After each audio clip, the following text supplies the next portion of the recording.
manomboka ny fiaraha-mivavaka amin'izao ora izao ka dia araka ny tenin'i Jesosy manao hoe naiza naiza iangonany roa na telo amin'ny anarako dia manatrika eo avoany ao.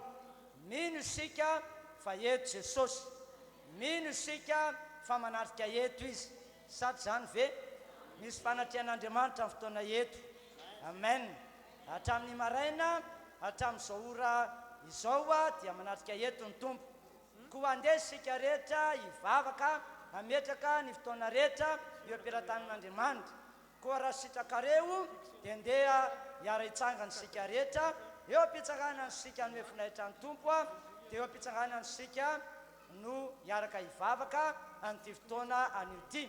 Ary raha toa ka mbola akasitrahanareo hatrany dia andao hanandratana isika ho marika ny fisaorantsika sy ny fifaliantsika ho an'Andriamanitra. Asandrato ny tananao hivavaka isika. Andriamanitra rainay tsara indrindra izay ho an-danitro, misaotra anao lehibe izahay noho ny haben'indra fonao sy ny fahasoavanao. Notahinao manokana, nambinao manokana ka mbola tafahoana soamatsara indray eto amin'ity tranon'Andriamanitra ity, ary tonga eto izahay mba hanompo anao.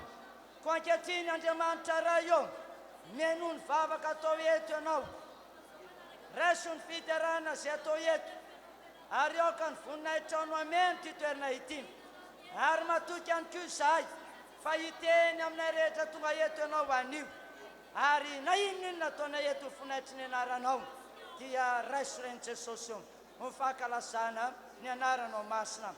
Koa dia apetraka ifeny eo am-pelatananao fanahy masinao ity fotoana mahafinaritra ity, fotoana tsara indrindra, fotoana be voninahitra, ary tafianao hery izay rehetra tonga eto, na ny mpidera izany, na ny mpitendry zava-maneno, na ny mpanomponao tondra ny hafatra, na ny fiangonanao rehetra, nisa natsonao anatonanao eto amin'ity tranon'Andriamanitra ity, dia tafio hery Andriamanitra, tafio ny fahasoavanao mahagaga, ka ny voninahitra rehetra teo omenanao ray masina tsara indrindra ô.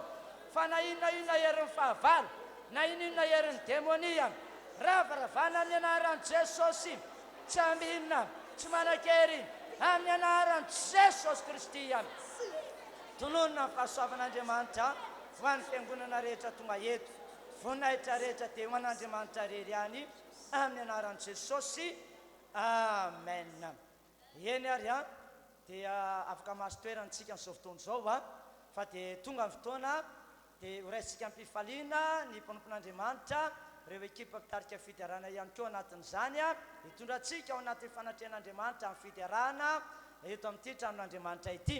Ka ho fankalazantsika ny Tompo dia hira efatra avy hatrany ndeha hoentsika iaraha-midera mankalaza an'Andriamanitra izany. Raisitsika am-pifaliana am-pitiavan-tanana ny mpanompon'Andriamanitra izany.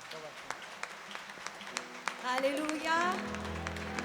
Dia fahameravatsika rehetra amin'ny anaran'i Jesosy indray izay ty alona, fahameravanareo any tokantrano ihany koa izay manaraka mitambazotra ho anao ane ny voninahitr'Andriamanitra, ho aminao ane ny fahasoavany, ho amintsika rehetra ane ny fitahiny androany. Amen. Raha mino an'izany ianao dia mety hahafantanana mafy ianao. Alohan'ny hanomboantsika dia andesika maka ten'Andriamanitra anankiray ao amin'ny Salamo 150 andiny fahenina. Salamo 150 andiny fahenina. Mivaky toy izao amin'ny anaran'i Jesosy. Aoka ozy izy izay rehetra manam-pofinaina samy hidera an'i Jehova. Alleluia. Iza izy manam-pofinaina? Ye. Izao sy anao samy manam-pofinaina avy amin'Andriamanitra izany. Rariny loatra raha hoentintsika izany fofinaintsika izany hiderana ny anarany masina. Sady izany ve? Alleluia. Ka manasanao ary mitsangana eo amin'ny toerana misy anao, mialatsiny mampitsanga amin'ny toetra, fa androantsika dia hideran'ny Tompo, ankalaza ny anarantsika. Anatanteraka an'ilay teny itsika hoe izao sy anao no foron'Andriamanitra mba hanambara fiderana azy. Isika tsy mpihaino fotsiny ihany fa pakatoa. Ka andaontsika arany hanambaran'ny Tompo hoe indreto izahay avy hideranao. Ndao arany.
fianao e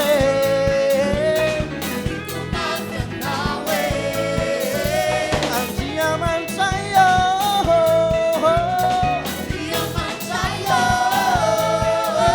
mitoera puku ao e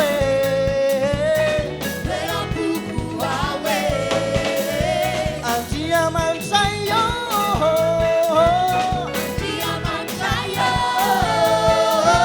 diriku mafianao e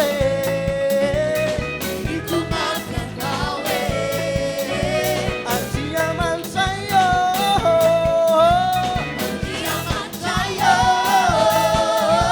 mitoera puku ao e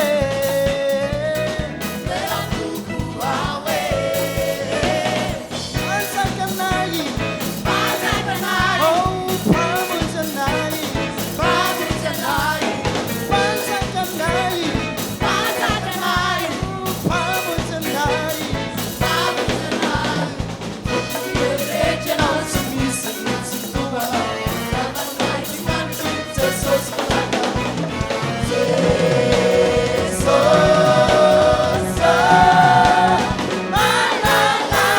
Maria Mansayo,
Halleluja. Te an-tananao androany, inona ka ny antom-pahavelomanao? Inona ny antom-pahavelomanao? Antaliona namanao eo akaikinao hoe inona ny antom-pisianao hoe inona ny antom-pahavelomanao? Vola ve? Miasa ve?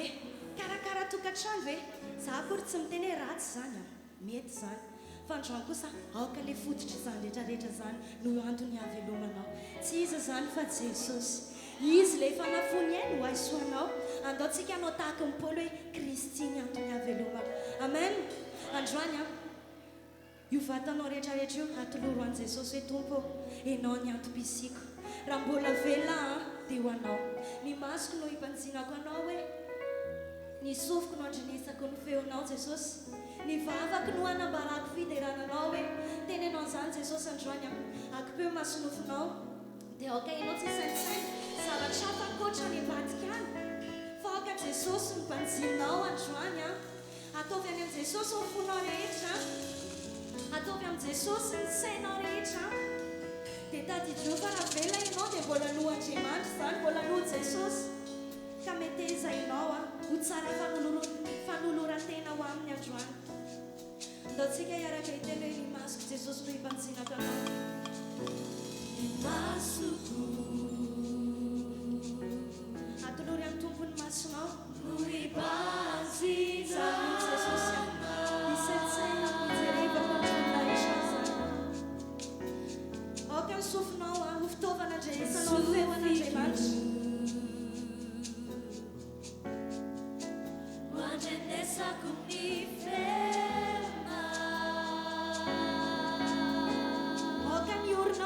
fofony aina avy amin'Andriamanitra tsy tombo zany hery zany androany ao anatin'ny fotoana izay afatsika manantona teneno hoe ny vavako tombo no hiterako anao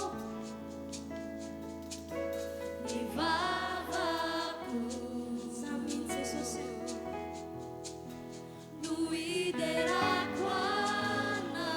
loharinao mihitsy amba ho amin'izany fiderana izany asandrato ny tananao izy roa mihitsy na mety anandratanao ny Andriamanitra be voninahitra anao ka tsy sainsaina fa tsy mieriny ianao androany Sainsainako ny falembiazana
Jesus Enao no antony havelomanay, enao ny antony hiranay.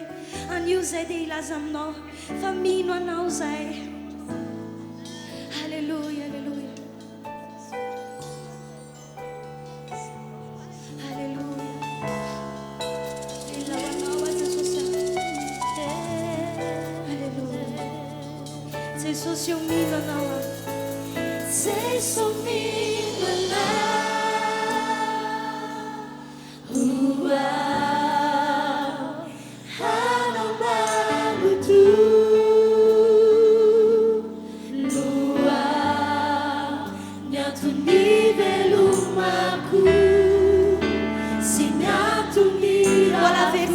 Jesús eu mino anao. Jesús mino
zavela ho formalité fa ka tena isy etaeta ao anatinao hoe tena anao a Jesosy ary mbola velona te ianao ary ianao no antony avelomako Halleluja sy ny antony te ianao zany Jesosy te ianao zany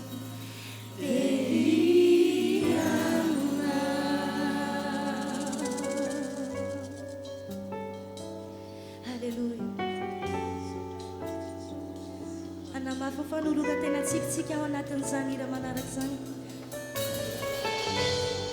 hoe rano faniriako Jesosy a dia ianao a ary androany dia omeko anao tsy misy fetra miamiko rehetra halleluja oka ianao iaina tsara ao anatin'izany izany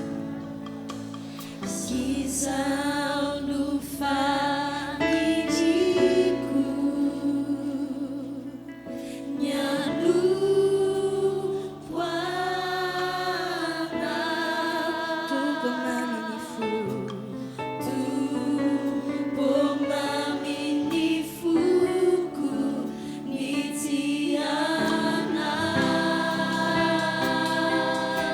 Jesus netaetako dia nideranao halleluja izao no etaetako niderana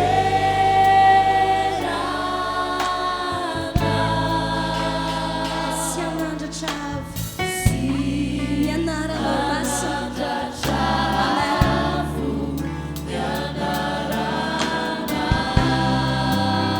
mbola betsika izao no faniriako izao no faniriako mianoko anao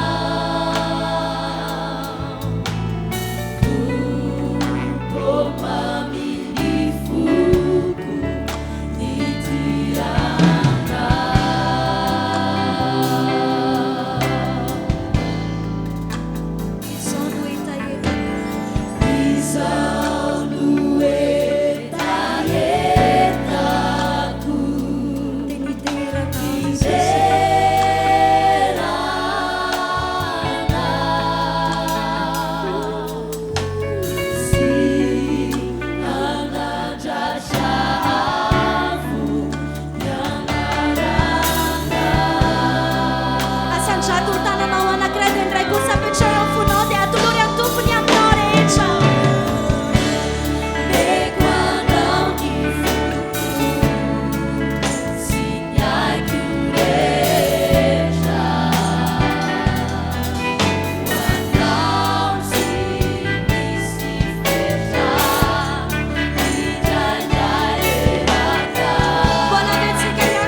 amin'izao fotoana izao efa nanomboka nananitra vavaka fanoratena isika tamin'ny alalan'ireo hira mahafinaritra nanehontsika fa tsy misy afa Jesosy Kristy ihany izy no ko velona ao am-potsika andeha amin'izao fotoana izao mbola eo am-pitsanganana trany isika rehetra andao mbola hivavaka isika ambarao amin'ny Jesosy tokoa fa velona ao anatinao izy ary hanolo-tena ho azy ianao asandrato ny feonao amin'izao fotoana izao ary na ho anareo rehetra any atokantrano any azy izay manaraka izao fandarina izao aoka hivavaka ihany koa isika samy hivavaka isika rehetra ambarao amin'ny Jesosy fa ianao io dia velona hanoko azy ambarao amin'ny Jesosy fa ianao io dia mangetaheta-n'Andriamanitra ambarao amin'ny Jesosy fa ianao io dia tsy hemitra na hiverin-dalana na inona mety aty-atrehanao na inona mety olana atrehanao dia lasao mavy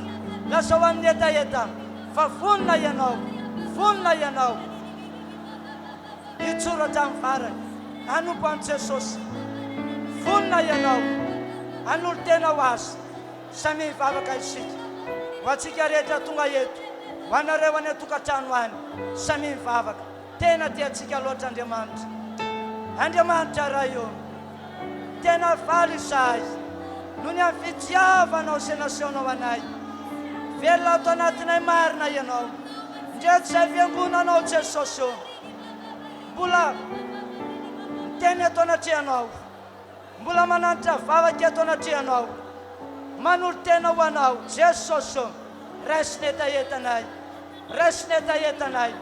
raisy ny faloran-tenanay ho anao hanao hatramin'ny farany izahay tsy hiverin-dalana izahay hifikitra ho aminao izahay haina ny fetra ny fanompoana ianao ary na inona herin'ny devoly na inona mety sakatsakana tao amin'ny fahavalo resena amin'ny anaran'i Jesosy resena amin'ny anaran'i Jesosy rehefa namitola fiamorana fakiviana faketrahana toherina mihala amin'ny anara-maheran'i Jesosy mihala amin'ny anara-maheran'i Jesosy didina resena amin'ny anara-maheran'i Jesosy fa ianao no Andriamanitra ay terizo fiangonana izao terizo izay ho anao Andriamanitra tsy mananisanisa ekena ho tompo ho mpamonjy afa-tsy ianao izahay ianao no Andriamanitra ay ty izany ny vavaka ambarao amin'ny Jesosy fa tena hifikitra aminy ianao tena ho ty azy ianao tena hiaraka aminy ianao ary na misy toejavatra sarotra satria anao indraindray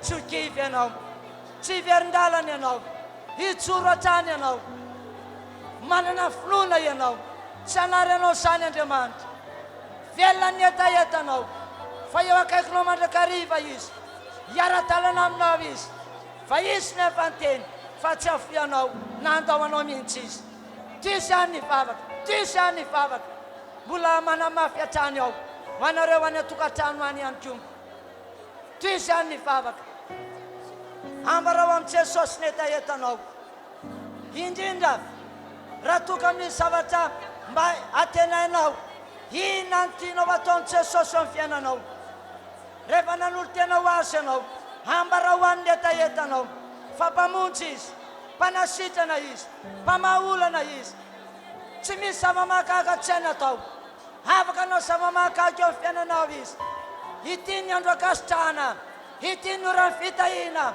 raisy ny famonjena ho anao mahafaly an'i Jesosy mahitanao mangetaheta ho azy misaotra raha io misaotra fanahy masonao Andriamanitra velona ianao ndreto ny fiangonanao mbola tsy mitsahatra mivavaka mitady anao mangetahetanao raisy tompo raisy ny faloran-tena tsiraray avy ny etahetanay ny ao am-pony zao fiangonana zao ny any atokantrano any miasa ianao vanginy fiainany tsiraray avy misaotra raha io misaotra fanahy masonao samy misaotra ny tompo ary amin'izao fotoana izao misaoran'Andriamanitra ianao fa hamonjy anao izy ty izany izay vavaka fisaorana izay Tysany izay vavaka fisaoran'izay. Amen, amen, amen. Misaotra raha io. Misaotra fanahy masina o. Misaotra Jesosy o. Makasitraka anao zahay. Asan-drato ny tananao amin'izao fotoana izao. Andrandrao ny masonao. Misaoran'Andriamanitra. Misaora azy amin'ny finao rehetra. Tena lehibe ny famindrapony. Lehibe ny fitiavana anao.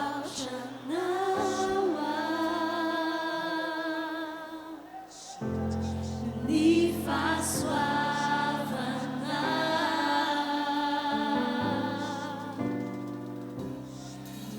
já fui nova valsana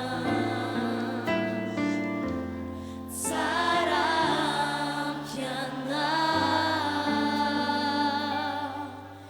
zerechana kauna si vota ni saku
Sotranao izay fanahy masonao. Fandriamanitra tsara indrindra anao. Terizo anao ny fiangonana. Terizo anao izay tsiraray avy. Fa matahiry izay rehetra tolotra anao ianao. Amin'ny anaran'i Jesosy. Amen. Mahazo toerantsika isika rehetra. Voninahitra ny ho an'Andriamanitra irery ihany. Amin'izao fotoana izao dia tonga amin'ny fandarina manaraka isika. Dia ny afahantsika mitondra ny fanatitra na ny fahafolokarena ihany koa izay fataontsika rehefa fotoam-bavaka toy izao. Ho antsika rehetra tonga eto dia mampahery atsika fiangonana ny tenako mampanompon'Andriamanitra ahy. Aza atao fombafomba na fahazarana ny mitondra fanatitra indrindra ny fahafolokarena ho an'Andriamanitra. Raiso fahasoavana lehibe mihitsiny ho antsika rehetra tonga eto ny fitondrana ny fanatitra na fahafolokarena ho an'ny Tompo. Mialohany afako tena mba hitondra fanazavana kely momba n'izay sy ahafahanao miomana tsara dia mba misy filazana moa zany izay entina amintsika trany. Makasika ny fivoriam-bavakontsika tsy miova akory fa raha mbola tsongeny amin'irao lanitra jesosy a dia mbola hiaraka eto an-tranotsika indrindra ny alahady toy izao ny fidirana maraina amin'ny enina amin'ny valo ary amin'izao amin'ny folora izay afahantsika rehetra miaraka eto manompo an'Andriamanitra. Ny hariva ihany koa nefa dia misy zany hoe ny atoandro amin'ny 12 dia misy fotoam-bavaka atrehantsika eto ary ny folakandro hariva amin'ny 2 dia mbola misy fotoam-bavaka. Ho anareo tonga eto zao dia tena manana tombony lehibe mihitsy ianareo. Hoy aho hoe manana tombony satria afaka misakafo atsy bivety ianareo ao aorianan'ity fotoana ity dia afaka miverina eto ihany ianareo rehefa aveo amin'ny 12 eo manatrika ny fiarantsika mivavaka. Tahaka izany koa moa ny folakandro hariva amin'ny 2 ora izany izay tena anasanantsika rehetra satria tena zava-dehibe ny famonjena fivoriam-bavaka tahaka an'izao ataontsika izao. Ny andavanandro indray dia tsy mbola miova fa ny talata sy ny alakamisy izay samy manomboka amin'ny 12 ora atoandro. Ireo fivoriam-bavaka andavanandro ireo moa dia atokana hatrany ho fivorim-panafahana koa dia entanina isika rehetra ianao indrindra ho anareo izay mbola matsapa foatra mbola misy zavatra mamatipatotra na mangetra na fisonjavatra fahafa aza-kivy tongava mamonjy an'ireny fotoam-bavaka ireny ianareo talata alakamisy samy amin'ny 12 ora atoandro. Raha toa moa ka afaka mandamina fotoana tsara ianao dia ny maraina amin'ny 7 ora sasany dia efa misy vavaka eto vavaka arahana fifadikanina izay ihany entananay anao ihany koa na ho anareo ny atokantrano any azy dia afaka tonga ianareo amin'ireny fotoana rehetra ireny. Izay mahakasika ny filazana dia misy filazana ihany koa moa zany voaraiko eto ny vehivavy lehibe dia manao vavaka atenimbohatra ny fasivy ny volana aprily ho avy izao toerana alasora samy mifampilaza sy miomana dia nyizao. Manaraka izay ihany koa dia ilazana ny mpampivory groupe rehetra fa any amin'ny terrain de basket parkina taloha no toerana ivorian'ny groupe rehetra iangaviana mba tsy hametrahana fiara-intsony ao amin'ny toerana ao amin'ny terrain de basket izany misaotra tompoko. Eny ary izay zany amin'ny filazana fa mino avy efa niomana fatratra ianao ny hitondra fanatitra ho an'Andriamanitra. Momba ny fanatitra araka ny efa natsitiko teo dia aza atao zavatra maivana fa atao zavatra lehibe satria tenin'Andriamanitra dia mampahery salamo 15:5 dia mampahery ny tenin'Andriamanitra ary voasoratra manao hoe angony ety amiko ny oloko masina izay manao fanekena amiko amin'ny fanatitra. Izany hoe isaky ny mitondra fanatitra ao amin'ny tranon'Andriamanitra zany isika mpino isika fiangonana dia misy tenim-pinoana tenim-pahasoavana fanekena vaovao ho ataon'Andriamanitra eo amin'ny fiainanao fa hitayanao izy anisoanao izy hitondra fanambinana amin'izay ataonao izy ho ataony tahaka ny abela ny fakasitrahana ho anao manokana ho akasitrahana ianao mba amin'ny fanatitra izay aterinao.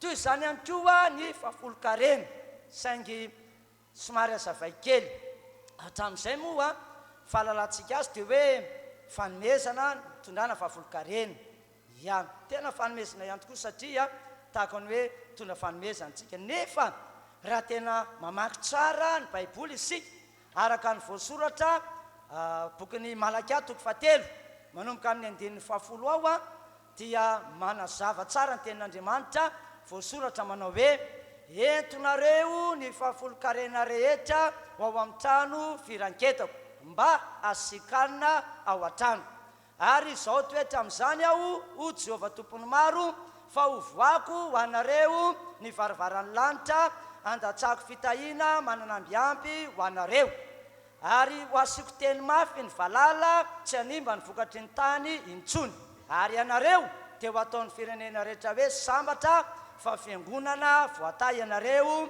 fiangonana tahin'Andriamanitra ianareo ary izay tahin'i Jehovah dia voatay mandrakizay. Haleloia.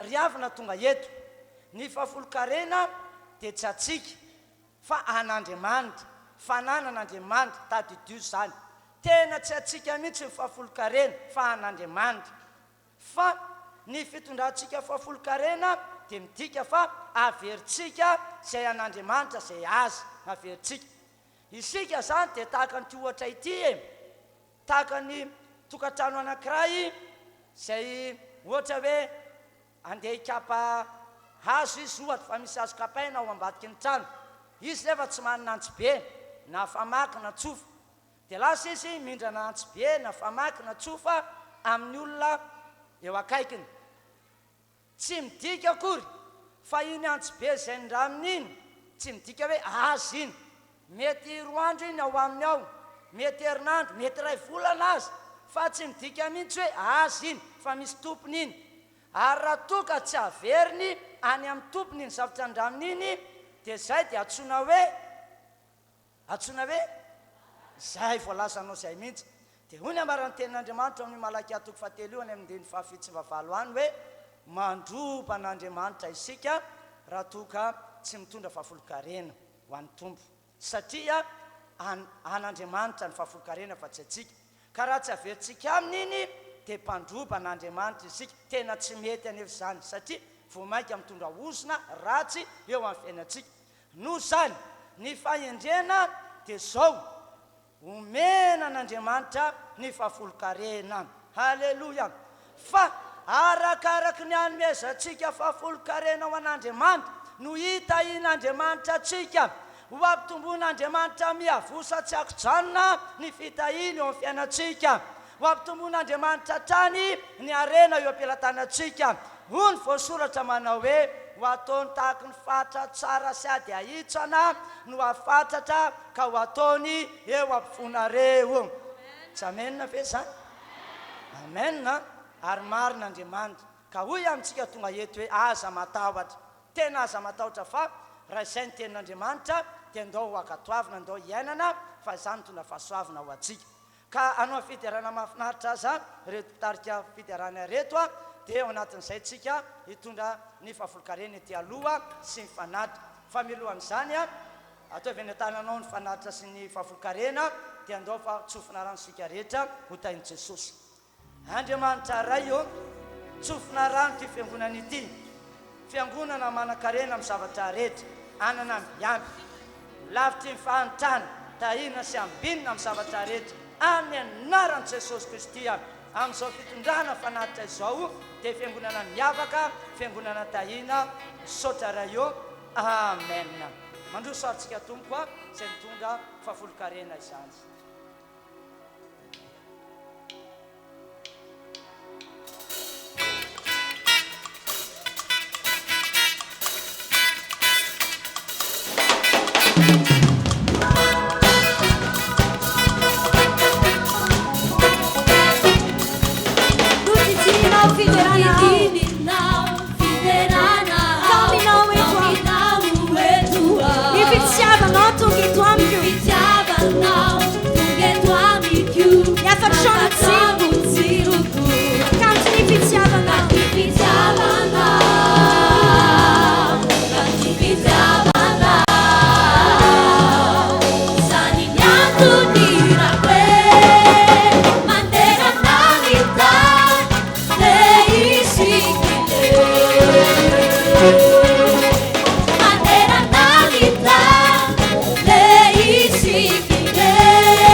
fandehantananao fampiasam-boninahitran'Andriamanitra sady ho fandraisantsika amin'ny mpanompon'Andriamanitra.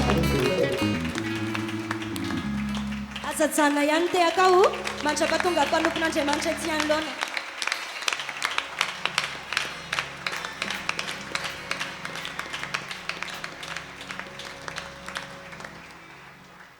eny ary fa dia isaorantsika ny tompo a izay fotoana rehetra indrindra moa fa nafahantsika nanao fanatitra tamin'itya fotoana nyty izay tonga raha ny fotoana izay afahantsika fiangonana tonga eto a andre ny afatra avy amin'ny tompo mino aho fa anisan'ireo olona mangetaheta isika tonga eto ary na ho anareo ho any atokantrano ihany koa aza manaraka izao fandarana izao a dia antenaiko fa dia anisan'ireo olona ihany koa mangetaheta mandrakariva andre ny afatra avy amin'ny tenin'Andriamanitra koa fanomanatsika ny fo sy ny fanahintsika andre ny afatra dia mahatsaratsika hatrany a andao mbola iankoaka eo anatrehan'ny tompontsika amina hira mahafinaritra mifamelombelomana ny fotsika sy ny fanahintsika ao anatin'izany dia ampino masonao a apetrao eo amin'ny faritra misy ny fonao ny tananao a dia atolory an' Jesosy a ny fonao a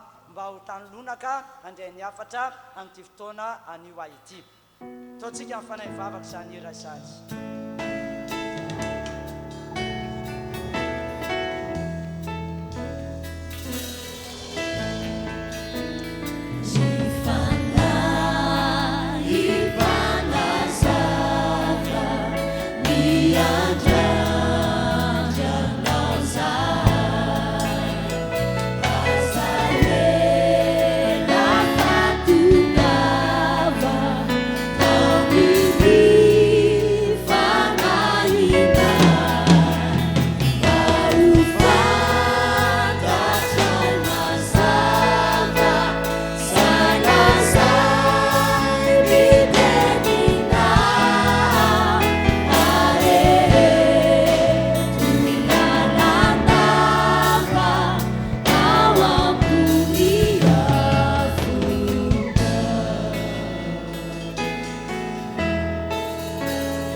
Jesosy ny tenena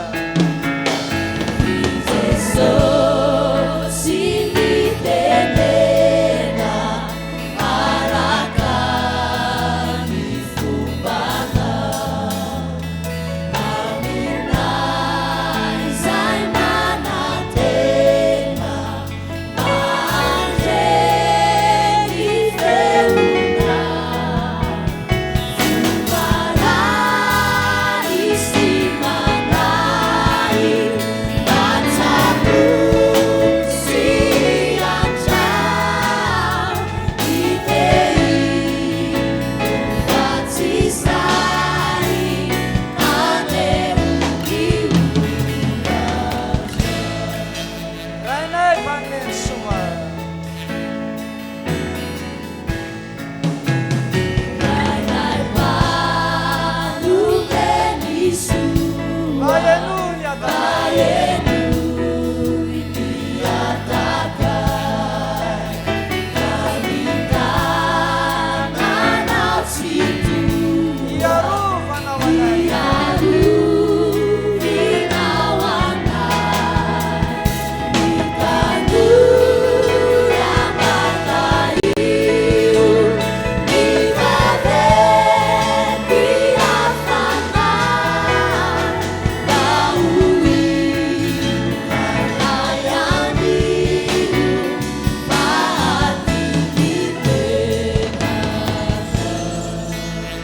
vavaka arysika n'izao fotoana izao a asaina amitiavansika rehetra aoka teny ivavaka ianao anareo any atokantrano any any koa a dia anokana fotoana tranontsika ivavaka isotra ny tompo a mbola metraka ny teny hatrany ampilatan'Andriamanitra Andriamanitra arany tsara indrindra izay ho an-danitro misotranao hatrany izahay raha mbola nomenao fotoana toy izao ahafanay mandre ny afatra avy aminao ko ankehitriny Jesosy mitenena amin'ny fiangonana mitenena amin'ny vahoakanao mitenena aminay tsirairay avy ianao ko anaisany isa mandre ny afatra amin'ity fotoanany ity dia hiasa tokoa amin'ny fiainana ianao Andriamanitra io. Hitondra finoana lehibe ao anatiny ianao, ary ny teninao dia hitondra aina vaovao eo amin'ny fiainana, satria izany no ambaranao. Aina ho an'ny mahasoaso tokoa ny teninao, ary fahasalamana ho an'ny nofony rehetra. Ka dia tononona fahasoavana mahagaga ho an'izay rehetra mandray izao hafatra izao amin'ny anaran'i Jesosy. Fa na inona herin'ny devoly, na inona herin'ny fahavalo, vanako amin'ny anara-maherin'i Jesosy. Tsy aminona, tsy manan-kery, tsy manam-pahefana, ny anara-maherin'i Jesosy. Tononona ny fahasoavana ho an'ny fiangonana rehetra, na isan'izany koa tokantrano ao tononona ho an'ity tokantrano ity ny fitahiana, fandresena amin'ny anaran'i Jesosy. Misaotra raha eo, amen. Manana loha hevitra isika amin'izao tenin'Andriamanitra izay horenesitsika amin'ity fotoana aniodia izao. Tsy inona zany loha hevitra izany fa momba atsika mpino kristianina. Kristianina mitombo sy mahery amin'ny fahasoavana. Averiko indray hoe kristianina mitombo sy mahery amin'ny fahasoavana. Ny sitrapon'Andriamanitra tokoa ry rahalahy sy anabavy, ry fiangonana mahafinaritra tonga eto dia isika fiangonana mahery, fiangonana feno hery, ary saika isan'andro dia tena faly Andriamanitra raha mahita mpino kristianina tahaka anao tonga eto, kristianina mahery, kristianina feno hery, lehilahy mahery, vehivavy mahery, tanora mahery, ankizy madinika mahery. Tsy amenina ve zany? Halleluja. Ny antony mantsy dia izao, isika kristianina dia miatrika fahavalo. Fahavalo izay ambaran'ny tenin'Andriamanitra fa fahavalo tsy nofamandrà, fa antsoin'ny Baiboly hoe fanaratsy. Koa mialohany tondrana ny afatry ny tompo azy dia andeha ho vakiana amintsika ny tenin'Andriamanitra ato amin'ny boky Mpitsara toko 9 manomboka amin'ny andininy voalohany amin'ny anaran'i Jesosy. Mpitsara toko 9 manomboka amin'ny andininy voalohany. Rehefa hita zany dia izao ny voasoratra vakiana ny tenin'Andriamanitra. Ary nanao izay ratsy eo mason'i Jehova ny zanak'Israely, ka dia natolotra Jehova eo an-tanan'ny Midianina 7 taona izy. Ary ny tanan'ny Midianina dia nahery tamin'ny Israely, ka ny taon'ny Midianina no nanamboarany zanak'Israely ireo fierena any an-tendrombohitra sy ireo zohy mba amin'ny fiarovana. Ary rehefa namavoa ny Israely dia avy ny Midianina sy ny Amalekita ary ny zanaky ny atsinanana ka niakatra nafika azy. Dia nitoby tandrifiny ireny ka nanimba ny vokatry ny tany hatrany akaiky ny Gaza, ary tsy nisy zavatra navelany iveloman'ny Israely na ondry amanosy na omby na borika. Fa niakatra izy nitondra ny omby amanondriny sy ny lainy, ka ny fiaviny dia tahaka ny valala ny amariny. Ary tsy hita isa izy sy ny ramevana dia niditra tamin'ny tany izy andrava azy. Ary dia nahanitra indrindra ny Israely noho ny Midianina, ka nitaraina tamin'i Jehova izy. Ary raha nitaraina tamin'i Jehova ny zanak'Israely noho ny Midianina, Jehova dia naniraka mpaminany anankiray ho any amin'ny zanak'Israely izay nilaza taminy hoe, izao lazain'i Jehova Andriamanitry ny Israely, izao no nitondra anareo niakatra avy tany Egipta, sady nitondra anareo nivoaka avy tany amin'ny tranon'andevozana, ary namonjy anareo tamin'ny tany any Egiptianina sy ny tanan'izay rehetra nampahory anareo. Dia nandraoka ireny toalohanareo aho, ka nomeko anareo ny taniny. Ary izao taminareo, izao ny Jehova Andriamanitrareo, aza matahotra ny Andriamanitry ny Amorita, izay tompon'ny tany honenanareo, nefa tsy nihaino ny feoko ianareo. Dia tonga ilay anjelin'i Jehova ka nipetraka teo ambanin'ny hazo terebita teo Ofra izay any Joasy Abiezrita. Ary Gideona zanany niveliny vary tamin'ny fataka teo anilany famiazam-boaloboka mba hafeniny amin'ny Midianina. Ary ilay anjelin'i Jehova niseho taminy ka nanao taminy hoe, Jehova ny momba anao ry lehilahy mahery, Jehova ny momba anao ry fiangonana mahery. Fa hoy Gideona taminy, indrisy tompoko, raha momba anay Jehova nahoana nosony sao rehetra izao zahay ary aizany fahagagana rehetra nataony izay nylazainy razanay taminay hoe tsy nitondranay niakatra avy tany Egypta va Jehova fa ankehitriny efa nafoanay mihitsy Jehova ka nanolotra anay eo an-tanany Midianina dia nitodika nijery azy Jehova ka nanao hoe mandeha any amin'izao herinao izao ka vonjeo ny Israely amin'ny tanany Midianina tsy efa naniraka anao va ao fa hoy izy taminy indrisy tompo ataoko ahoana ny famonjy ny Israely eny mpianakaviko ny malahelo indrindra eo amin'ny Manase ary zao ny kely indrindra amin'ny ankonany raiko dia hoy Jehova taminy omba anao tokoa aho ka amely Midianina toy ny famely olona iray monja ianao. Haleluya.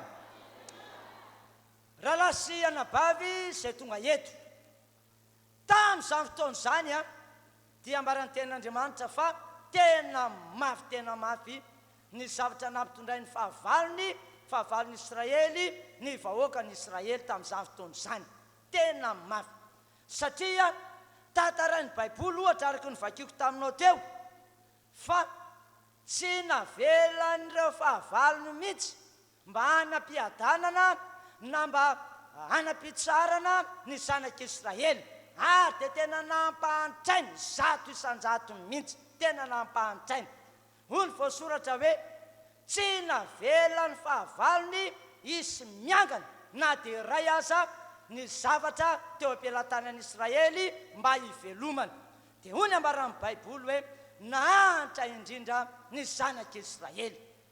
Inona moa ny antony dia ambaran'ny ten'Andriamanitra iry am-piandohana fa nanao izay ratsy teo mason'Andriamanitra ny zanak'Israely.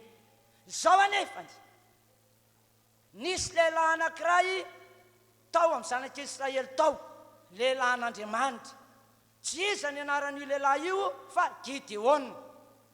Tsy nanao ratsy Gideona, ny zanak'Israely nanao ratsy, Gideona tsy nanao ratsy, nefa kosa nisy fiantraikany lehibe mihitsy teo amin'ny fiainan'ny Gideona ilay fampahoriana nataony fahavalo. Porofon'izany izy niafina tany amin'ny toerana tsy hitan'ny olona mba hively vary. Natahotra izy, nangororo izy, indreo dia ho lasany fahavalo indray izay mba vary kely teo am-pelantanany satria ny fahavalony zanak'Israely dia fahavalo tsy mamela mahazo.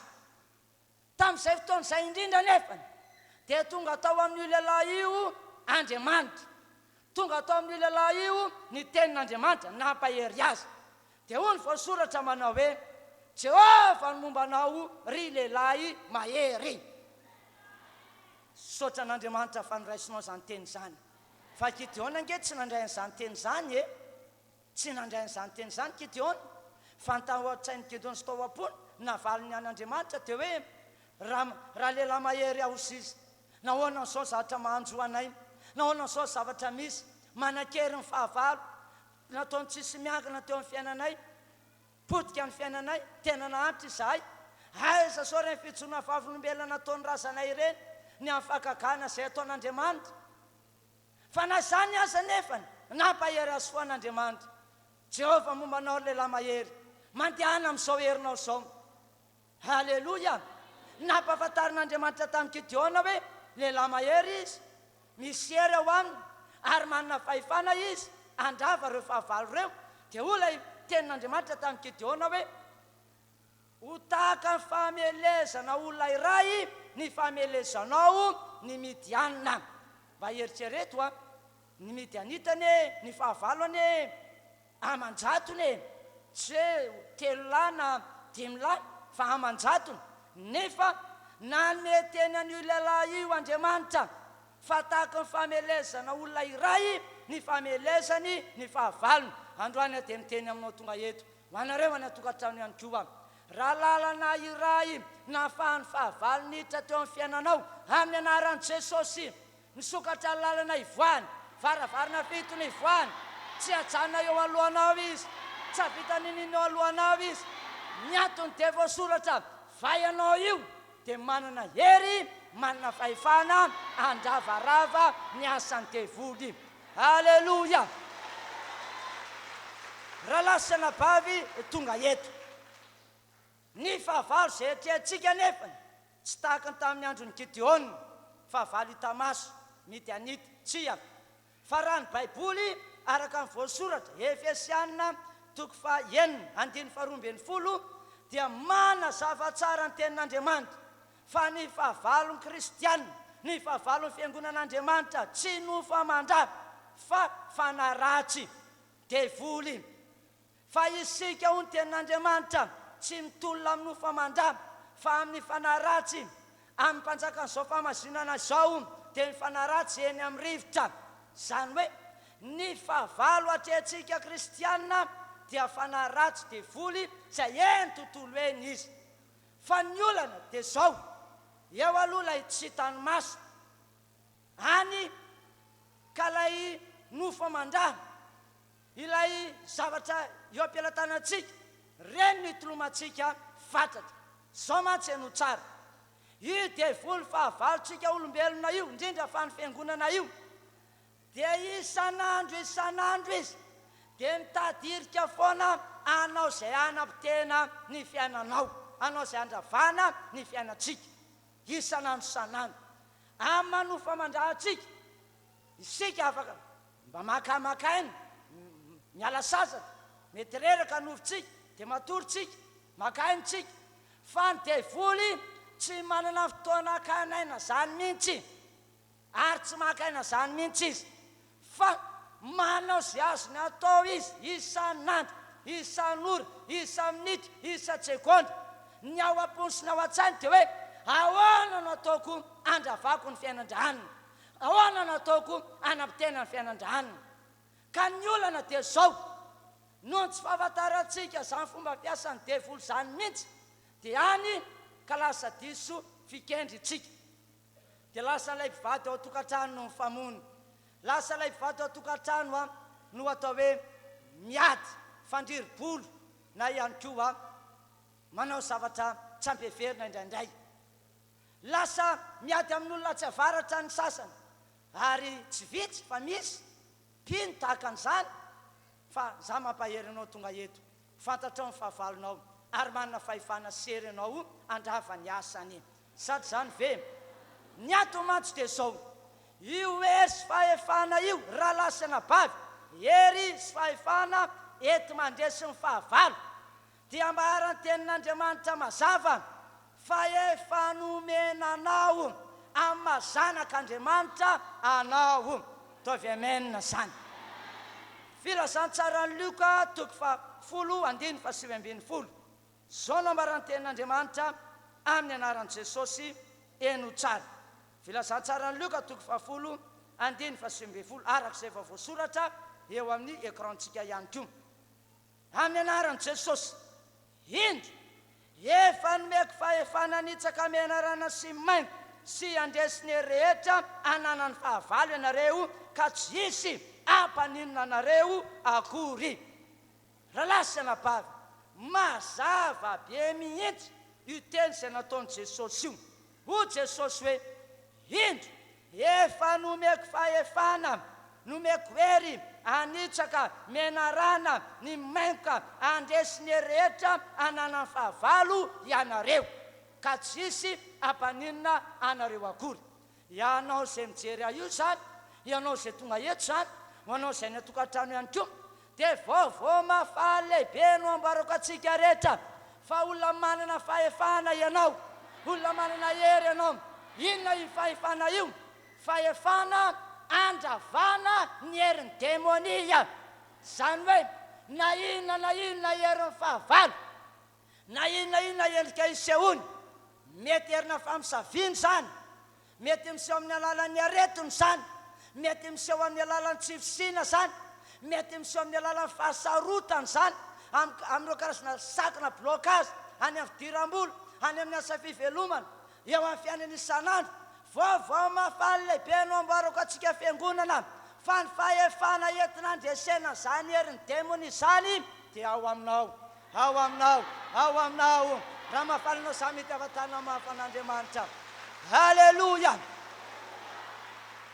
Mbola manamafy ny teny izay voasoratra atao amin'ny filazantsara Marka 9:9, 7:20 sy 20. Amin'ny anaran'i Jesosy eno tsara.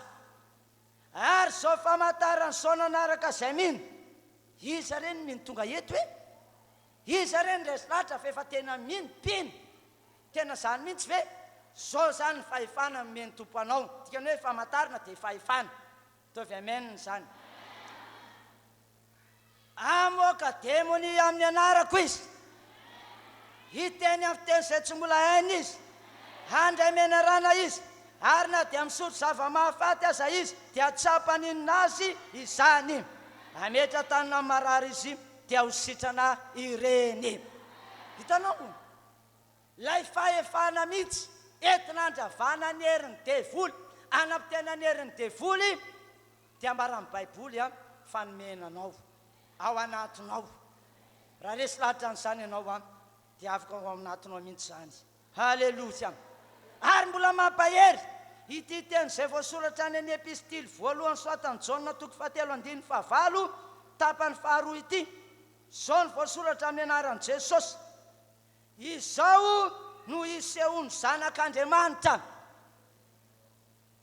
inona ny isehony zanak'Andriamanitra teny andrava ny asany devoly halleloja ry havanao vaovao mahafaly lehibe no ambarako anao fa ianao io tena atao andrava sy anapotika ny asany devoly sady zany ve amen na ny zava-misy anefa dia zao indrisy fa tsy vitsy fa mbola misy any nefa mpino tovy karazana ny Gideon tena misy ary tsy hoe vitsy fa ohatry maromaro ihany fa engany hoe ka tsy anisan'izany ianao engany hoe ka tsy anisan'izany ianao sao mantsy no anambarako an'izany malohana ny fanafiana ataony devoly malohana n'ireo fanafiana ataon'ilay ratsy miseho amin'ny karazana aretina ohatra tsy ahitana fanasitranana mandany vola aman-karena miseho amin'ny karazana sakana blokazy eo amin'ny fiainana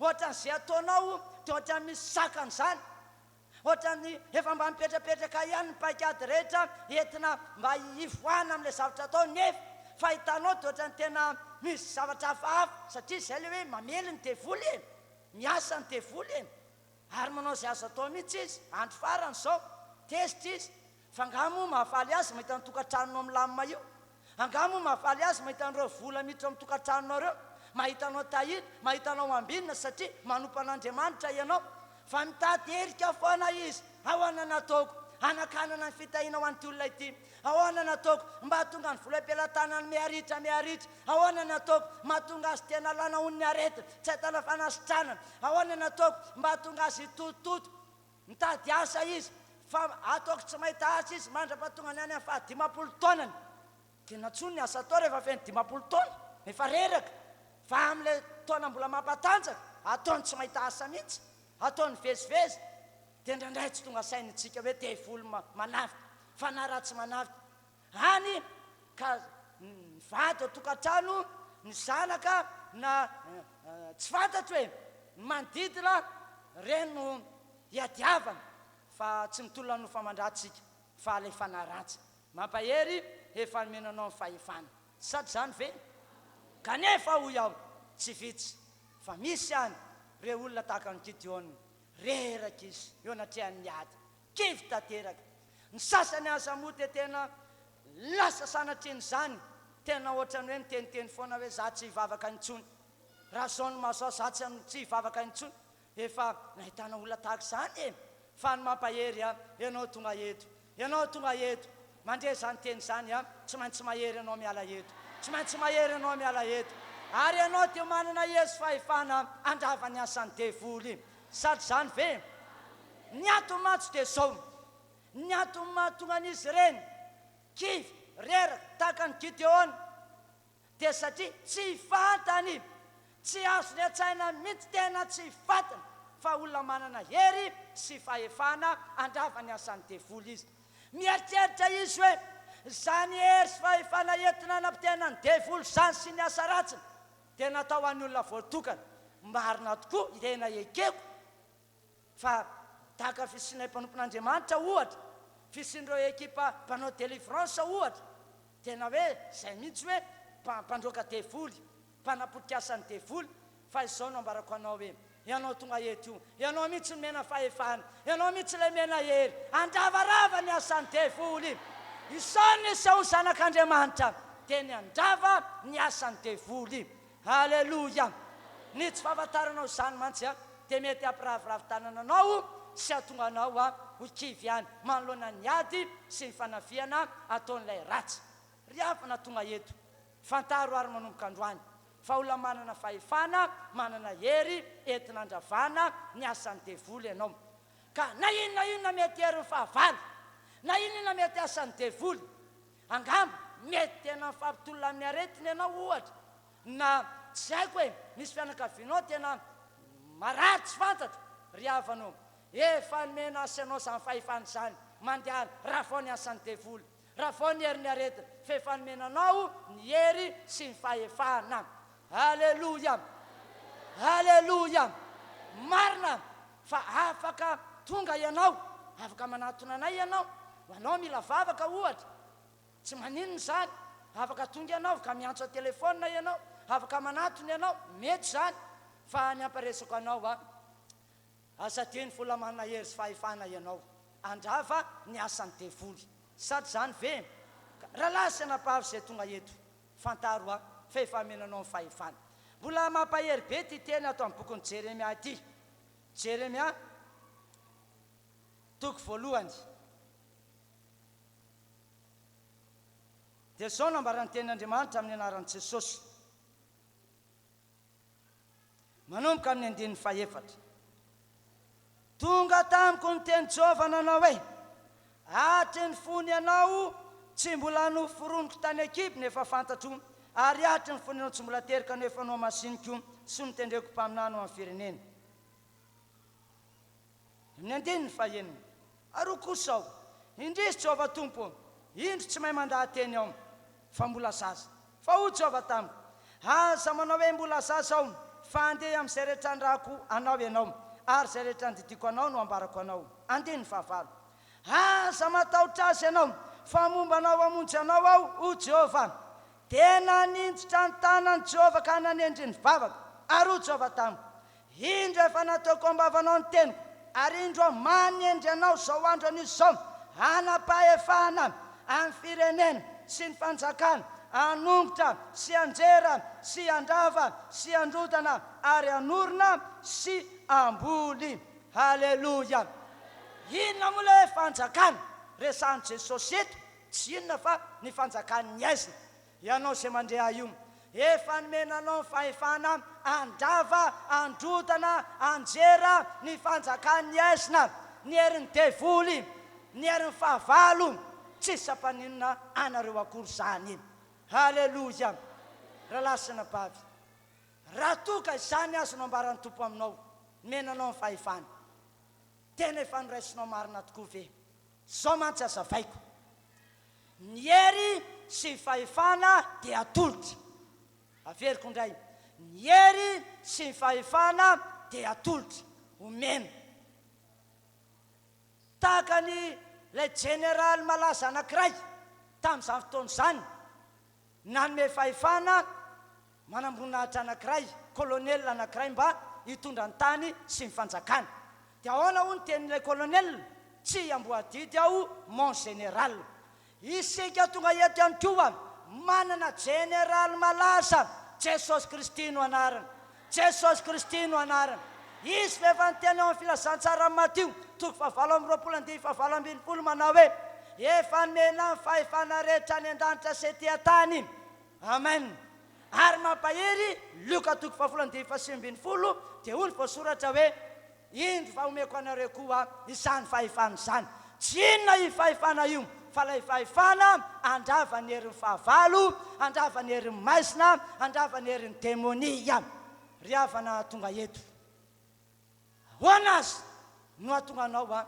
tena afaka ampiasa izany atao hoe fahefana izany zao no azavaiko aminao ny fahefana dia miorina amin'reto zavatra telo ambarako reto voalohany amin'ny rano Jesosy izay ambaran'ny tenin'Andriamanitra hoe rano fanekena amen faharoa amin'ny tenin'Andriamanitra ary ny fahatelo amin'ny anaran'i Jesosy. Haleloia. Tsy miorina amin'ny zavatra hafa, tsy miorina amin'ny zavatra azo tsapahi-tanana, fa miorina amin'ny raha maherin'i Jesosy, amin'ny anaran'i Jesosy ary amin'ny tenin'Andriamanitra ny fahefana. Averiko indray, miorina amin'ny raha maherin'i Jesosy, amin'ny finoana ny anaran'i Jesosy ary amin'ny tenin'Andriamanitra ny fahefana. Tsy resaka le anankiroa voalohany aho, fa ilay farany ny somary resako aminao dia ny tenin'Andriamanitra. Zao nambaran'ny Baiboly ato amin'ny boky ny Hebreo toko faefatra teny andininy 2:12 amin'ny anaran'i Jesosy. Fa velona sy mahery ny tenin'Andriamanitra, ka maranitra no ansabatra roa lena, ka manindrona hatramin'ny fampisarana ny aina sy ny fanahy ary ny tonona sy ny tsoka, ka mahay mamantatra ny eritreritra sy ny fisainan'ny fo. Velona sy mahery ny tenin'Andriamanitra. Tika an'izany teo hoe ao amin'ny tenin'Andriamanitra ny fahefana. Haleloia. Na ihany koa misy fahefana ny tenin'Andriamanitra. Velona sy mahery ny tenin'Andriamanitra. Ny tenin'Andriamanitra irery ihany no atao hoe teny velona, teny misy hery, teny misy fahefana. Ka rehefa aorinao ao amin'izany ny finoanao, aorinao amin'ny tenin'Andriamanitra ny fiainanao, tena hainao tsara mihitsy ny mampiasa ny tenin'Andriamanitra arak'izay tokony ampiasaina azy, dia olona manana fahefana sy manana hery ianao. Ny tsy fahalalana io tenin'Andriamanitra io mantsy dia fahatsoa-kevitra lehibe, tena fahatsoa-kevitra lehibe. Ohatra zao, ane ohatra anao mba azonao azy tsara. Ny tsy fahalalana tena ratsy fa mila mitombo fahalalana tsara ny tenin'Andriamanitra isika. Izay ty loha hevitra ty hoe kristianina mitombo sy mahery amin'ny fahasoavana. Indray andro dia nisy lehilahy anankiray, andeha hanao voyage izy, ary voyage amin'ny alalan'ny sambo zany no andehanany. Zavatra nisy anefa dia zao, tsy nanana vola afa-tsy frais io lehilahy io, zany hoe frais andehanana ao amin'ilay sambo, zay zany io lehilahy io, dia tsy nanana vola akoatr'izay izy. Dia nalohany frais an'ilay sambo, ny vidy be zany izy dia anisan'ireo mpandeha tao anatin'ny sambo izy. Zavatra nisy anefa dia zao, rehefa nandeha ny sambo tany amin'ny fahatelo andro, satria mbola lavidavitra ny lalana, ny diale, dia gaga ny olona niaraka tamin'io lehilahy io tao anatin'ilay sambo. Ny antony, tsy nahitan'io lehilahy io ny sakafo mihitsy izy. Hoe ny olona rehetra rehefa tonga ny atoandro ohatra, dia lasa miditra amin'ilay restaurant dia mikomandy izay tiany ao, dia misakafo. Ilay lehilahy kosa amin'ny ora fisakafoanana, satria tsy misakafo izy, dia lasa izy mivoaka, lasa izy any ivelany, any mitsangatsangana any ivelany any zany. Dia gaga reo mpiarana andeha taminy, dia lasa ny anankiray nanantona azy avy eo, fa hono Ramose, fa maninona ianao no tsy misakafo mihitsy? Tsy hitanay ianao maraina, tsy hitanay ianao ny atoandro, tsy hitanay ianao ny hariva, fa nga ianao tsy noany e. Dia ola lehilahy hoe tena noana aho izy, fa tsy hitako izay atao, fa tsy manam-bola intsony aho izy. Fa dia tena hoe iny frais nividianako be mba handehanana amin'ity sambo ty mba teo ampelantanako, tena zay, eraky ny frais fotsiny vola teo ampelantanako izy, fa tsy manam-bola intsony aho. Dia sady nalahelo reo olona reo nome azy, sady nalahelo, satria tsy azon'ilay ranamana io fa nazavain'ireo niaraka taminy hoe Ramose, tena mampalahelo be ianao, dia niaritra teto foana zany ianao tsy nisakafo mihitsy. Raha mba fantatrao mantsy Ramose, fa ao anatin'iny be nividiananao be iny daholo ange ny fandaniana rehetra ato amin'ity sambo ty efa voavidin'iny be iny daholo, efa voaloha taminy ianao mividy an'iny be iny daholo ny fandaniana ato amin'ity sambo ity. Zay zany le izy, zany hoe lay be ny vidiana zany dia efa ao anatin'iny daholo ny fandaniana rehetra ao amin'ilay sambo. Na andeha hisakafo ianao dia efa mihinana fotsiny zany sisany, fa efa vita, efa naloa zany ny vidiny. Na andeha mba ampiasan'ireny dobo filomanosany reny ianao na any amin'ireny le trano fanaovana fanatanjahantena reny dia mety tsy sakatsakana fa dia ianao fotsiny no mandamy hoe andeha hoatsy andeha tonga ny atoandro andeha sakafo any dia o le lehilahy hoe za ve nahalala o sisa fa za zao ny eritreritra hoe za rary mba nahalohan'ny fray iny dia iny zany nafahako nandena ry avina tonga eto maro fa tsy vitsy no kristianina tahaka izany ihany koa miady fatratra mitolona fatratra eo amin'ny fiainana izy miady amin'ireo karazana fahantrana tsy tokony tsy foroana izy tena resy tanteraka azany sasany amin'ireo karazana arety tena miatra tena miady ny sasany aza te ohatrany tena miteniteny foana hoe tena misaotra n'Andriamanitra fa mba nisy an'iny vola iny tonga tato aminay ny tsabona an'ilay arety fa angamba raha tsy nisy an'iny dia mety efa haina ny nafoy ry avanao ny antony hitahin'Andriamanitra anao ange ny amin'ireo vola makarena menanao hiadananao hoe hifalianao hoe anona fanambinana anao hoe sady zany ve fa tsy sanatry n'izany hoe nahazo vola ianao mba holanina any amin'ny aretina ry avanao fantaro ny alalan'ny tenin'Andriamanitra ohatra zao manafika anao amin'ny aretina ve Satana fantatrao ve fa na inona karazana aretina tonga eo amin'ny fiainantsika fa isika no famandrana mety maratsika indraindray mety tonga ny aretina fa ony ambaran'ny Baiboly manao hoe ny diakapoka tao amin'i Jesosy no fanasitranany ny aretina rehetra na inona karazana aretina no kapohana Jesosy nitondra ny fanaintainana teo amin'ny nofontsika ka raha inonao zany teny zany ampiasanao zany teny zany ambaranao amin'ilay aretina mihitsy hoe ry aretina efa voasoratra fa ny diakapoka tao amin'i Jesosy Kristy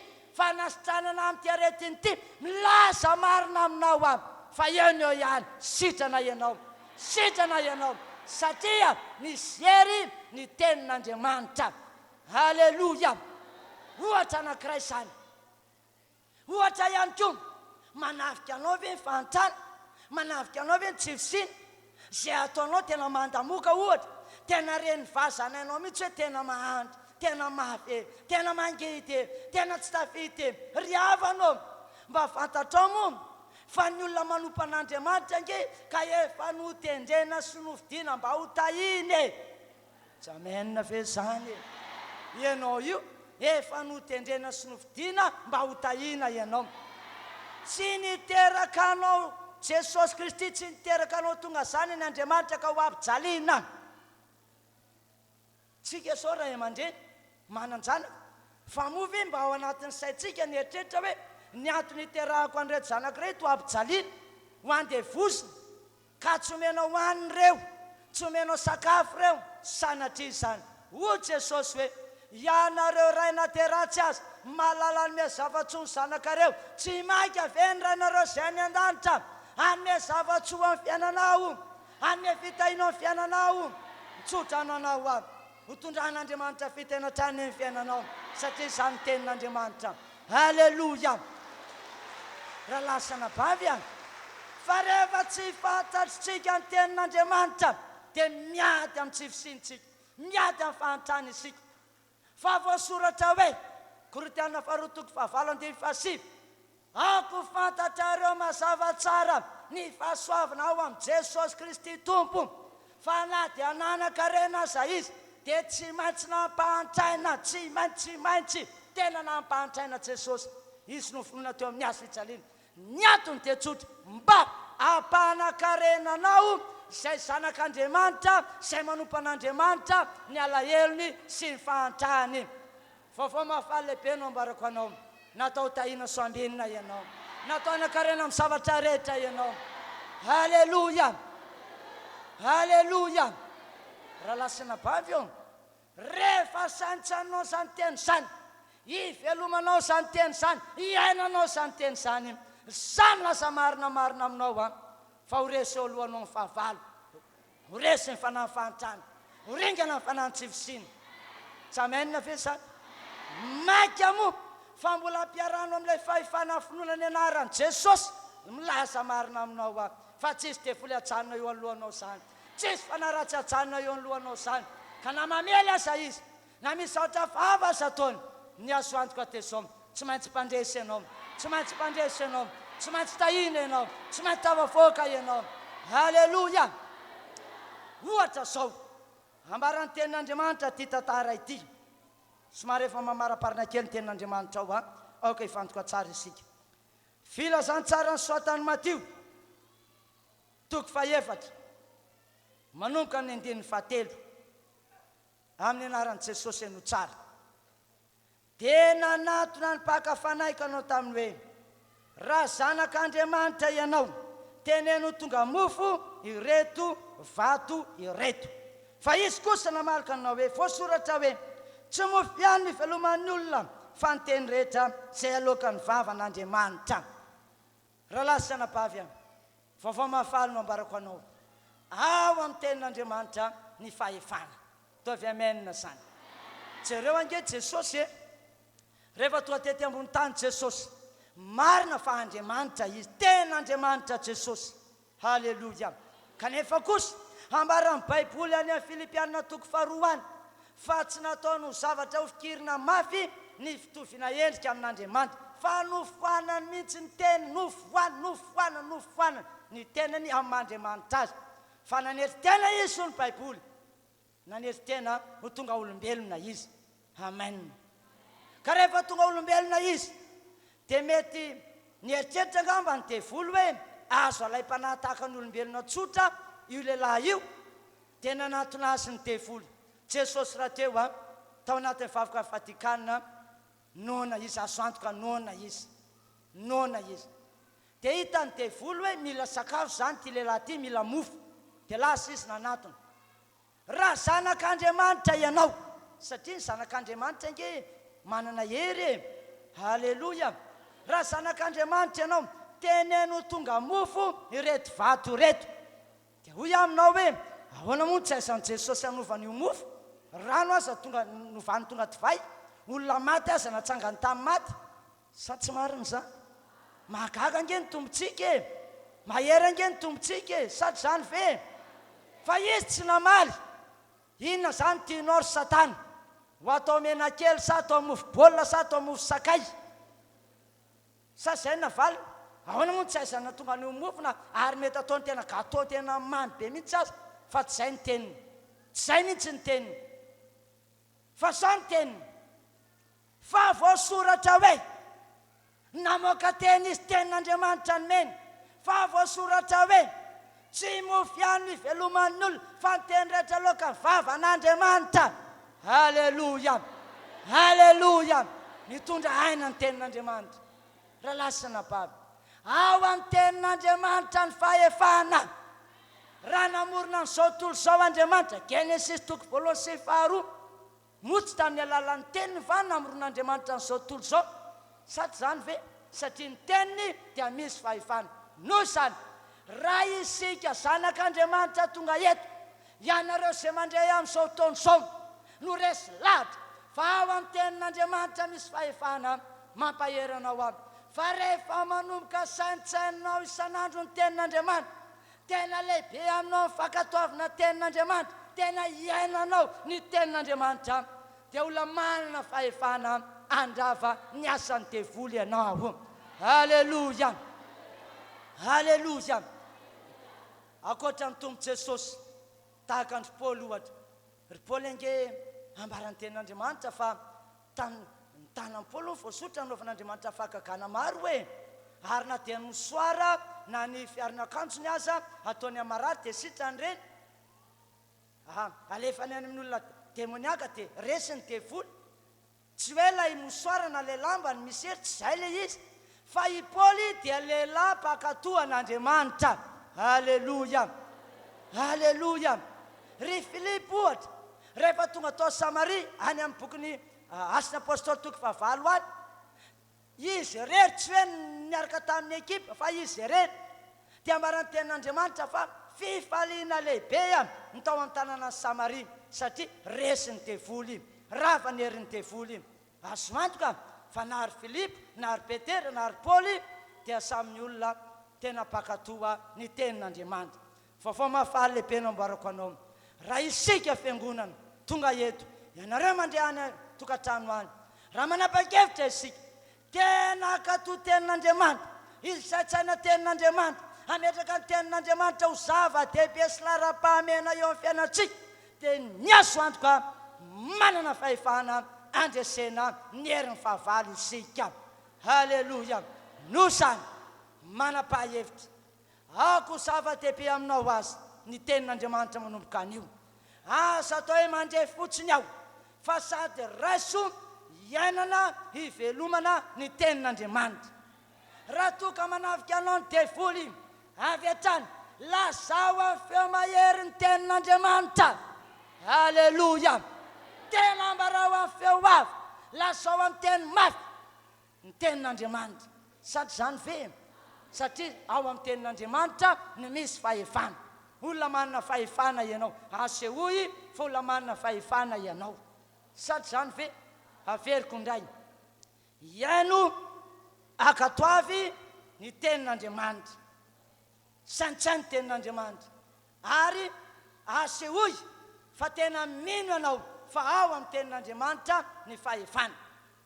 Raha hitanao manafika ny devoly tondra fakivina faketrana lazao ny tenin'Andriamanitra fa voasoratra hoe mahery ao amin'ilay mahay mampahery ahy. Tsamenina ve zany? Halleloja.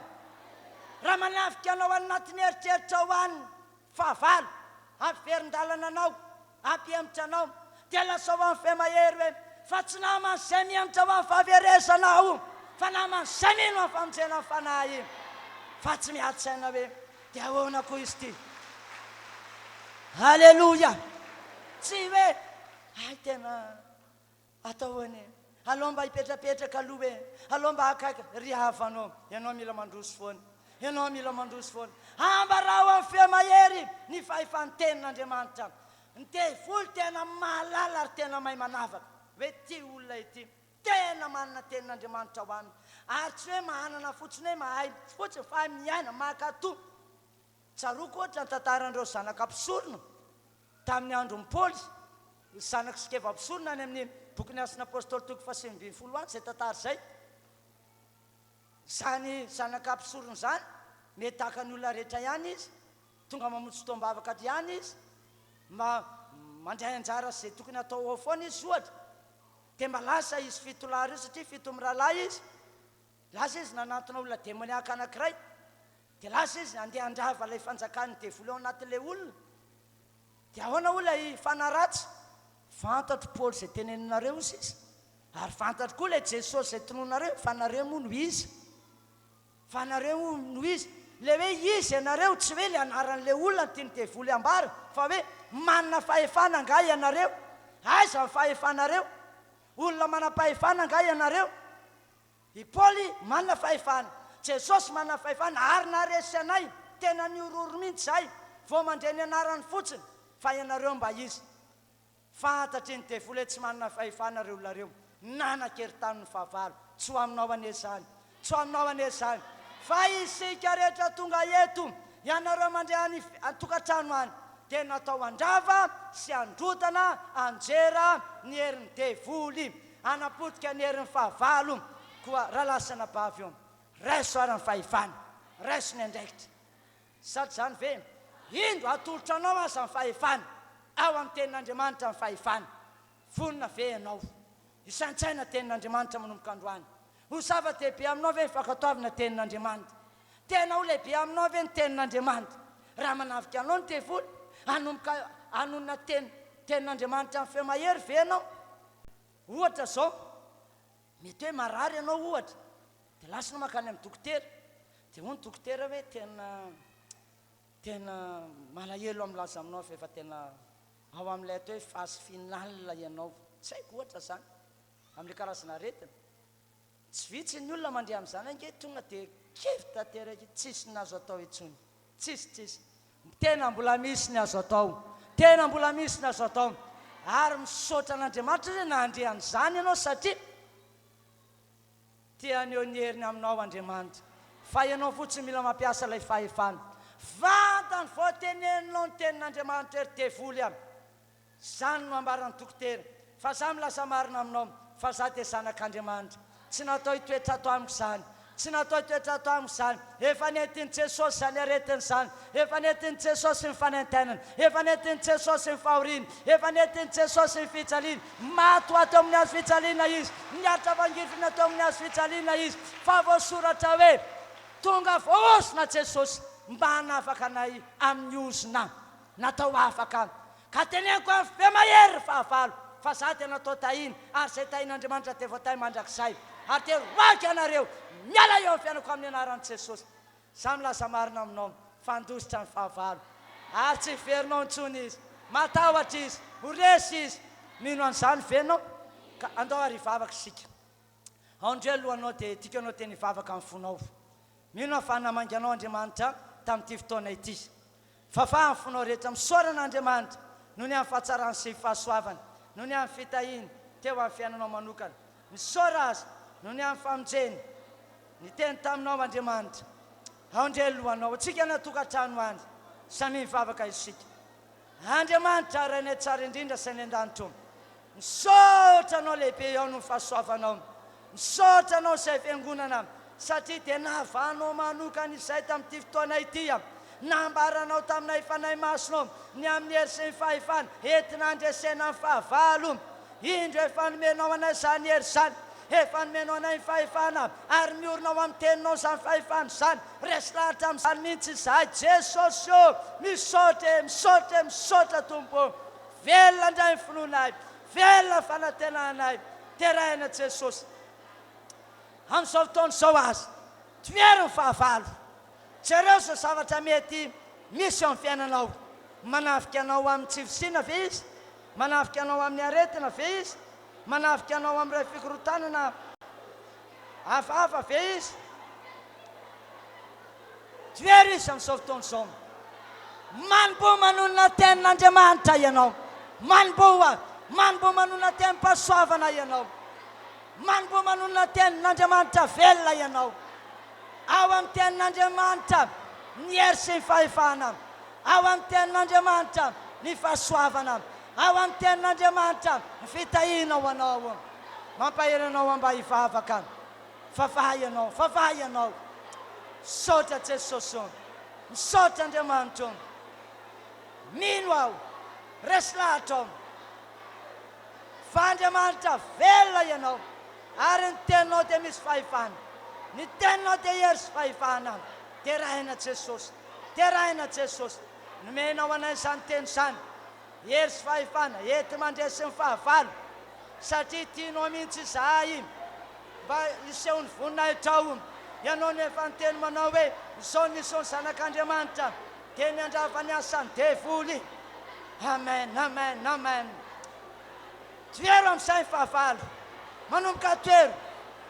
Ampiasao ihany koa ny fahefan'ny anaran'i Jesosy.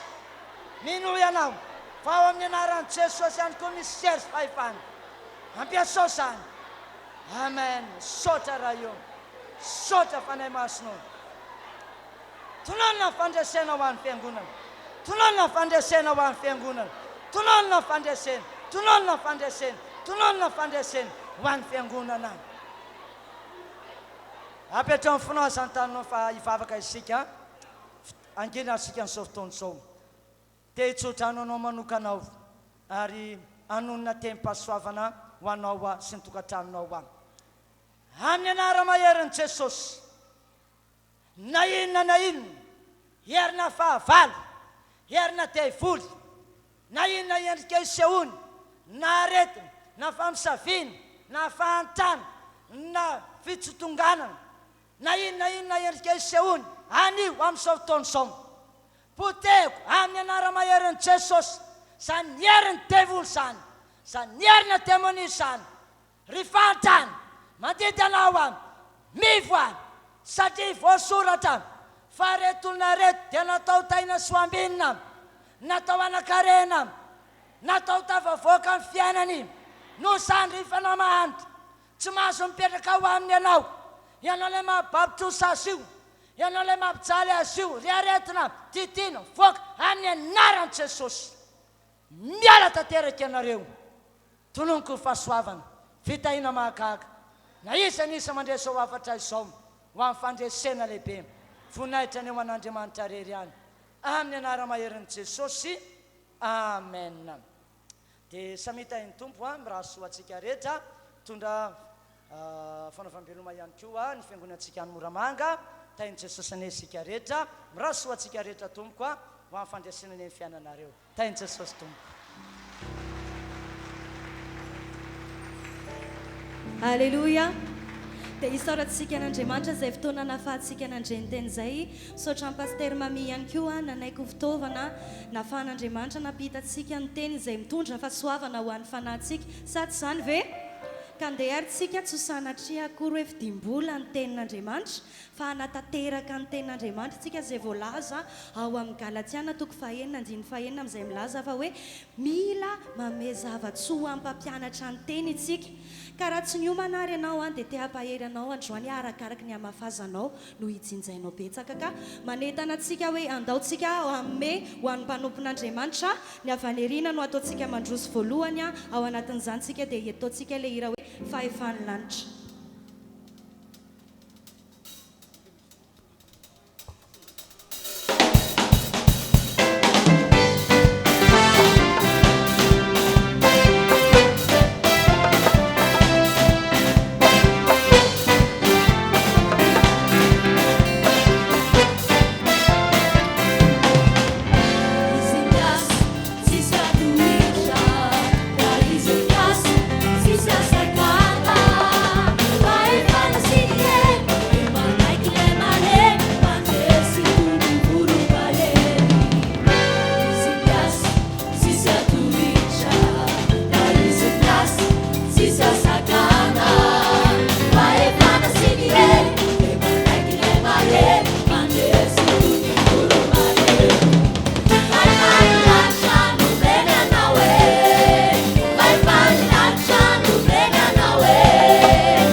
amiko androany ity mbola misaotra sy mankasitraka anao indray zay ry andriamanitra tsara indrindra ny amin'ny fotoana izay ahafahanay nanompo anao teto androany a nanovo hery tokoa izahay a nahazo ilay fahefana avy any aminao zahay a ka tena mankasitraka indrindra jesosy io satria raisinay ho fahasoavana raisinay ho fitahiana ho anazy izay fotoana izao rehetra izao a ka tsy iza menay voninahitra ry andriamanitra tsara indrindra fa enao rery any ary ny anaranao no isaranay amin'ny anaran' jesosy kristy izay rehetra kosa jesosy ara isaraka eto dia ho ampy mizara ho anay tsiraray avy anefa soavanao sy ny fanahinao a ary izahay jesosy a dia tsy hisy ho diso anjaranay dia iray ara izay tonga teto a tsy ho tamin'ny idiranay teto ane ny voanay eto androany fa ho dia ampandreseny zahay a samy amonjo ny fitaom-pivavana androany atoandro na hariva ihany koa izahay a ka mankasitraka indrindra jesosy io ho anao ndeha raha haja voninahitra mandrakizay isika rehetra kosa na hoe amen dia samy tahiny jesosy daholo tsika rehetra to